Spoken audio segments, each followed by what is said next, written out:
Will this perfume be my absolute end game? Well, let's find out. What's up, guys? Welcome back to the channel. In today's video, I have a very, very special treat for everyone. This is something I'll never be able to do again, and it's also something I didn't think I was going to be doing. In today's video, we're going to be unboxing a unicorn, Roberto Greco Rauque.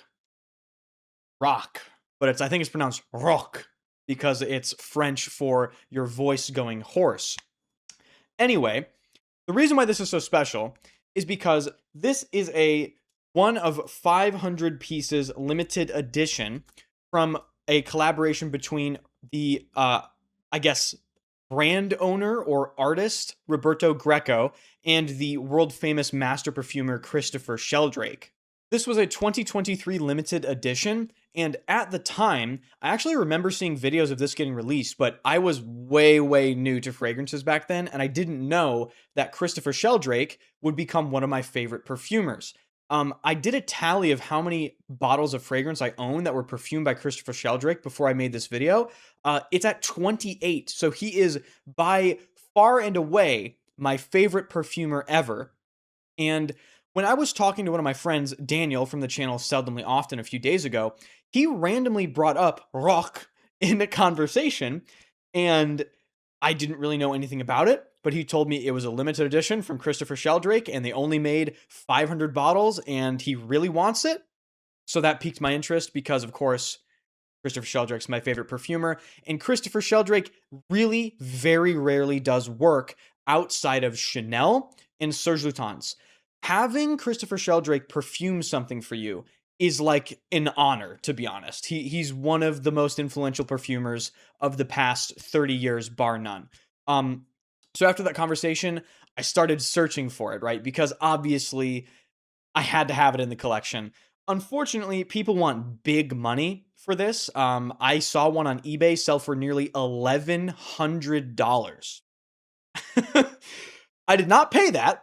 However, I will tell you that I had to sell 4 things to be able to even, like, buy this. But I knew that this would be the most special addition to the collection that I could possibly make. I got this bottle here. It is bottle number 491. You can see it right there. 491 out of 500. These are all signed pieces. These come with a big art book with a bunch of photographs that go with the fragrance itself. And I'll just read the back of this for you guys. So, Rauque, the French for horse, l'objet parfumant was born from my encounter with perfumer Christopher Sheldrake. I would like the smell of a body about to implode. This is how our olfactory exchange started.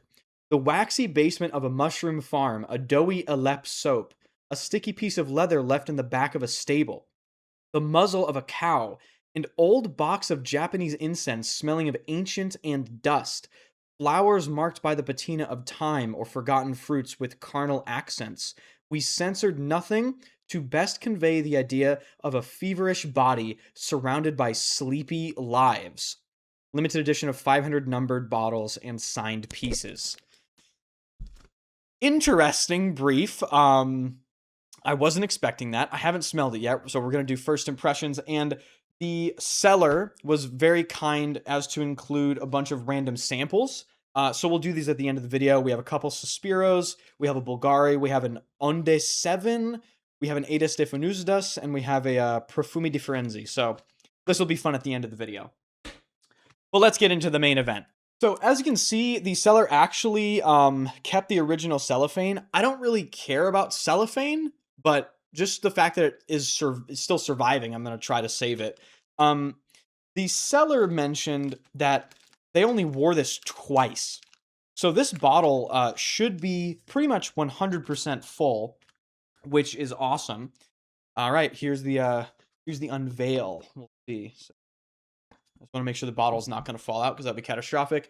Here's the book, which apparently has a bunch of photographs that connect to the fragrance in some way.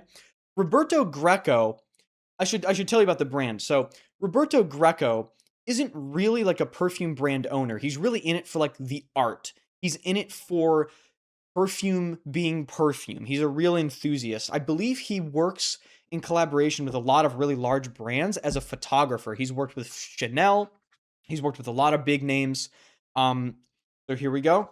Here's the photo book, and here is the bottle itself. I'll actually just take it out. Let's take a look at this thing. Here's the bottle itself. Really cool bottle. It's very, very full. On the back, it says by Roberto Greco and Christopher Sheldrake. Very awesome. This is going to be a little bit awkward, but inside of this booklet, you can see the signed and numbered edition, Rock by Roberto Greco. And then I'll just flip through and show you guys a couple of the photographs. There's a bunch of information here. So here's one of the photographs. Not entirely sure what that is, to be honest with you. Here's another one of the photographs. Looks to be some sort of fruit, actually, like cut in half, maybe. And of course, all of these photographs have a write-up. So for this one, it says, Paris, Saturday, April 9th, 2022. Christopher, this is it. There we are. The other day, we both gave our approval for what will be the final version of my next objet parfumant, and thus we have spelled the end of our research. And then it continues. So this kind of spells, I guess, the making of the fragrance with some artsy touches to it. All right. We've talked long enough. We need to spray this. Now, this type of perfume, if you spray this on blotter, that is, in my opinion, sacrilegious. So this will, of course, be going directly on skin. In terms of the bottle itself, this seems to be plastic or maybe some sort of glass with a little plastic insert. And the bottle itself is absolutely beautiful. It actually distorts images, but let's spray this on skin. I have no idea what this is. Really don't. Atomizer's pretty nice. I have no clue what to expect. I deliberately avoided watching videos about this fragrance because I wanted the experience to be, you know, absolutely authentic and raw. Okay, let's see.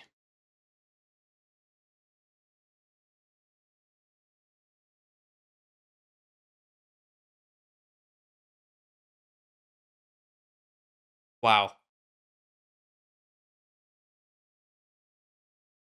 You can tell it's a Christopher Sheldrake. I will say that. He has a certain way of doing things, certain balance, you know, certain style. Okay, so what am I getting? So, right off the bat, I'm getting something sweet in the top, but it's sort of behind a lot of these other notes. The sweetness is sort of very slightly syrupy, but it's very toned down. And I'm getting this big sort of horsey green leather, actually. It's earthy in a way. It's definitely leathery. The leather here feels like a saddly type of leather, a horsey leather. It has that sort of slightly animalic edge to it. There's something clean in the top as well. There's like some sort of greenery. I'm not sure what it could be. It's actually very well blended. I can't really pick out much right now. It's all sort of coming at me at once. I mean, initial impressions, I know I'm gonna love this. This is amazing. I'm really glad I added this to the collection. Um, I want to go on to Perfume now, and I want to take a look at the notes of this because I feel like that will give us a little bit of a better idea of what is actually going on in this perfume. Notes are obviously not the be-all, end-all. Okay, so in the top, Sweet Acacia Absolute, Violet Leaf, Black Currant Bud. In the heart, Narcissus, okay, yes, Osmanthus, Myrrh, and Mushrooms. In the base, Ambrarome, Leather, and Pine Tar. Okay, so now that I read Violet Leaf, I didn't put two and two together when I sprayed it initially, but Violet Leaf has this very particular ozonic, almost watery bitter edge, and it is in the top of this fragrance for sure. But it blends in with the leather so well that I couldn't really pick it out. The acacia might be the sweet thing that I'm smelling, but also there's a very distinct narcissus note in this. And narcissus is a note that I'm not really familiar with. I've only smelled it in a couple other things, namely Parfum de Empire Tabac Tabou. Narcissus, kind of hard to pin down for me. It's sort of this really strange, very particular floral.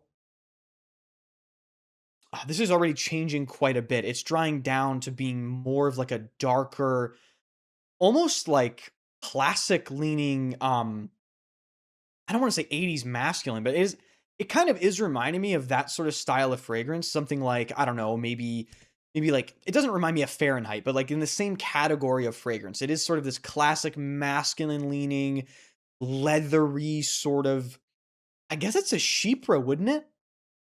I wonder what they classify this fragrance as. Let me go into Fragrantica and just, I'm gonna see what if they classify this as a Chypre. I wouldn't be surprised. It actually doesn't classify it as anything. Interesting. But the way that it's starting out with being so bright in the top, with the sweetness, there's a little bit of maybe some black currant fruitiness. It does read like a Chypre to me, like a leather Chypre, kind of like Guerlain Derby. Uh, this would be a beautiful fall fragrance, in my opinion. That's what immediately jumps into my mind. Um, yeah, so happy to have this. Rock. What are you wearing today? Rock. Like, I can't even imagine telling anyone that. You're gonna look at me like I'm a complete and utter psychopath. Wow. All right. I want to take a little bit more of a look at this book here. So I want to read what the first page actually says. So you open this book and you're greeted by this photograph. And then there's a paragraph after that, which reads, because when the thought becomes painting, it borrows paralyzing paths, and then the body implodes. Rock, the French for horse, because I like a solemnant voice. I answered with foggy scenes the silences of a daily life that prohibitions left out of breath. The time was numb, the days uncertain to the point of losing touch with our senses and with the others because they meant danger. In that enclosure, I brought spontaneity into my play to create a diversion and beguile my thoughts. After all, freedom is not asked for, it is searched for and seized like an antidote. From this introspection, sometimes feverish, sometimes exhilarating, Melant compositions suspendus et portraits s'assis. I don't speak French. La medium photographie seule, and then it goes into a big French thing, and I'm not sure if it translates this part, which is interesting. It does translate it. Okay, so Rock was born after a series of photographs blending suspended compositions and captured portraits. The mere photographic medium does not interest me. I use it to fix my obsessions, but the image is only a flat envelope, not enough to fully translate the essence of my allegories. To do so, I need a larger spectrum, able to trigger senses other than sight. Thus, Rock, l'objet parfumant, the perfuming object, created in close collaboration with perfumer Christopher Sheldrake, comes to dress or be dressed by the photographic series. And of course, there are more photographs. Maybe I've shown you this one, but I'm not sure. Really, really, really cool. In terms of just presentation, the way this is up there with some of the best fragrances I've ever added into my collection. And honestly, this is probably one of the best I'll ever add. If I go on collecting for 50 years, you know, this is an incredible piece of, not only, this is an incredible object, incredible piece of art, incredible perfume. And actually, I'm getting whiffs of this as I move my hand around. This is very diffusive. Very diffusive. It's very beautiful in the air. It comes across as this, at least right now, this very sweet leather, sort of a sweetened leather, but not sweet in a confectionery gourmand way. It's sweet in a almost vegetal way, a leather Chypre way, a floral way. Absolutely beautiful. Wow. Okay. So that's rock. Now I want to get on to sampling some of the things the seller put in with this order. Thank you so much to the seller. I really appreciate it. I told them that in private. Okay. So, what do we have here? We have Sospiro, Dolce Melodia, and Dolce Sonata. So, seeing as these are both Sospiros and they both have Dolce in the name, I figured we should smell these first. In terms of whether or not I've ever smelled these, haven't smelled anything she provided. So this is a cool little impromptu sample video at the end. Okay, let's get these out of here. Shout out to Sospiro. Extremely nice samples. See, this is what brands should do. Do you see this sample? Not only is it a generous size, it has a cap with a proper atomizer on it. So shout out to Sospiro, because a lot of brands would not do this. They would cheap out and give you shitty atomizers that basically don't work at all. So what is this? This is Dolce Melodia. Really good atomizer, yeah. I love when brands actually put effort into things, right? That's very nice of them.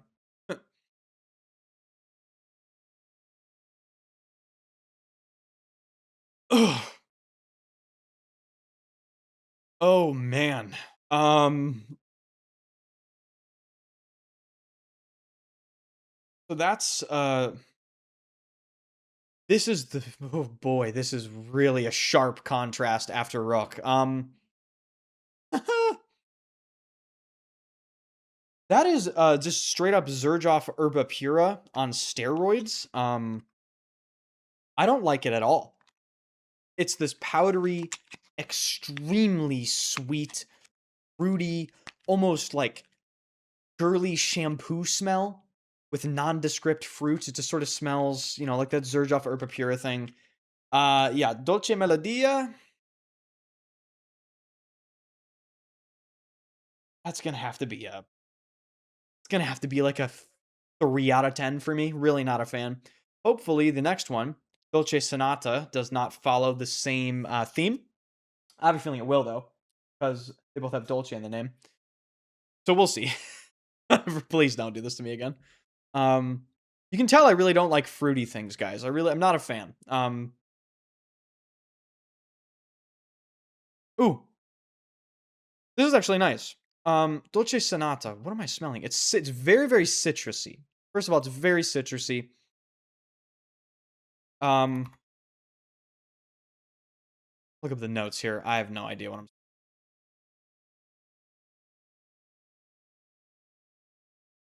just getting a bunch of citruses. It's kind of like this lemon lime, maybe slightly fruity thing. Nowhere near as fruity as Dolce Melodia. Very sweet though, still very sweet. Sort of feminine leaning in my opinion.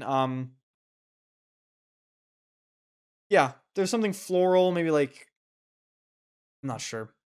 I actually didn't even look at the notes. Yeah, maybe it's rose. It's like a citrusy rose. It's kind of nice. I'd give that like a 6 out of 10. Little short first impression there. All right, moving on. We have more things here. So she included a bunch of stuff. Bvlgari Rain Essence. Then a bunch of other things. So we'll start with Bvlgari Rain Essence. And these are the atomizers I'm talking about. Okay, you see this? You don't want to see that on a sample. Okay? That means the brand is cheaping out, truthfully. Not spraying. Okay, I finally got one spray out of it. Bvlgari Rain Essence. I've always kind of been curious about this one. I have heard about it. Just never bothered to actually go out and try it. Kind of smells like a cucumber. It's a watery, fresh, clean sort of smell, as I'm sure we're not surprised by the name, Rain Essence, okay? Kind of smells like a cucumber, very watery, kind of ozonic. There's something slightly fruity about it. It is it's very clean, very fresh, very, very inoffensive, and kind of nondescript. This is okay. I don't hate it. I don't love it. Put this at just a little 7 out of 10. and we'll move on. All right, next one, a brand I've literally never heard of in my life. This is from Evody Parfums Paris. This is Onde 7 or Onde 7, and it's from the Collection d'Aileurs. Very interesting. Onde 7. No clue. Nice sprayer, though. Very nice sprayer. Put that down for a second. Check on Rock a bit.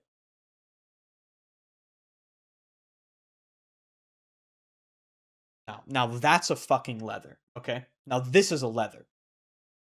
Okay, anyway, on to 7.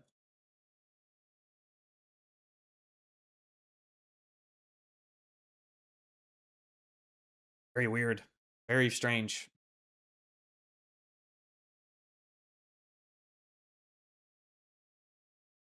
I don't really know what I'm smelling right now. This is really interesting. So it's okay. It's sort of sweet, but in a weird way. A sweet, there's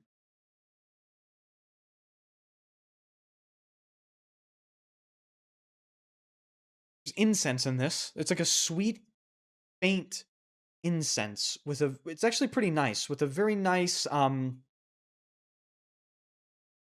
benzoine, ambery, sort of vanillic feel. Not too sweet, though. It's very tame. It kind of reminds me of, Diptyque Benjoin Bohème a little bit. If you've ever smelled that, it's sort of this, it reminds me of this, like, incensey benzoine thing. I actually like this. This is not bad. I'll give this a 7.5. That's on the 7. Moving straight along. This is a brand I'm very familiar with. I love this brand. This is Copal Azur from Aedes de Venustas. If you haven't tried Aedes de Venustas, highly, highly recommend. Fantastic brand. This is a little dabber sample, actually, so I have to be very careful with it. Okay, it's all over my hands. Great. Wonderful. Love that. Love everything about that. It's great. Tap this up. Let's wait for it to dry down a little bit, and we'll check rock while we are waiting. And just not spill this everywhere. Okay. So, rock is very strong. It's kind of overtaking my space, even when I'm spraying other fragrances. But it's sort of in a nice ethereal way. It's getting more and more horsey leather as it dries down. It's got this green, sort of musky, animalic leather. The sweetness is totally gone. Whatever was in the top is no longer there. Just getting darker and greener. But okay. Copal Azur by Aedes de Venustas.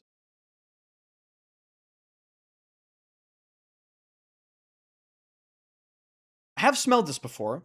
I don't remember much about it, though. I know copal is maybe a type of incense, off the top of my head. Maybe in, like, South American cultures, perhaps? I forgot.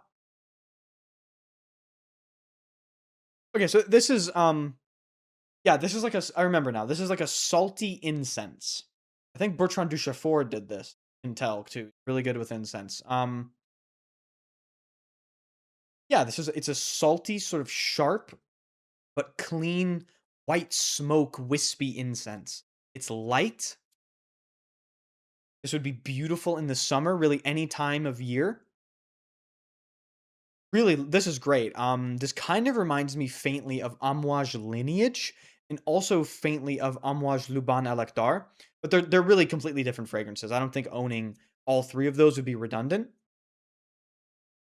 This is really nice. I'm gonna give this an 8.5. I actually really enjoy this fragrance. I've considered buying it before, but I sort of forgot about it until now.